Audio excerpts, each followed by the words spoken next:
Hi, Macho John Madden in my darkened camper van in Orizaba, Mexico, about 10 p.m. I've had a really wonderful day. It was a gorgeous day here. But I'm kind of restless, not ready to go to sleep yet. And I did have a pretty rough experience 2 days ago on Wednesday from being arrested. It was not super bad. It's happened to me 4 times in the last 4.5 years. This 70-something, 77 now, clinical psychologist, intellectual, middle-class guy who had never been in trouble really in my life. And the cops knew I was innocent. I knew I was innocent. I was reassured that I would be out of there in 12 hours. That's apparently just what they do. So nothing really bad was going to happen to me. But it was mind-numbingly boring, awful, awful. Time passed so slow. And for 5 minutes, intensely terrifying and traumatizing. Shortly after I got into my relatively small cell, a young kid was put in it with me, who was obviously either crazy as a hoot, or I became sure that he was more just drugged out because he got a lot better over the course of the day. But shortly after he got there, he was moaning and crying that his arm was broken. It looked to be just bruised, and would somebody please help him? And he obviously cycles through there on a regular basis, and they've branded him a bad boy.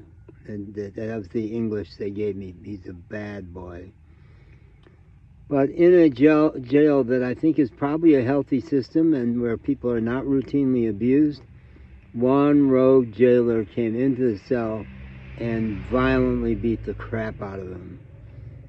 And I think I stopped it by screaming for help. But it was 6 feet away from me, and the kid did not resist at all, just screamed in pain as he was kicked in the chest and the side and the groin and punched several times. It was horrifying. The good part is that I think I was meant to be there, because by God, I'm going to get that son of a bitch reported. And I'm going to be smart about it. I'm in a foreign country and driving an illegal car. I don't want to get myself screwed over, but my philosophy of personal responsibility is: you saw it, now you own it. What are you going to do about it? And so the blessing umbrella I'm wrapping around the whole thing is I was meant to be there. And I was a hero for that kid in lots of ways, small and large, and promised him before I left that I would make sure that somebody in the system knew what had gone on. Well, it's making me want to tell the story of my other 3 arrests.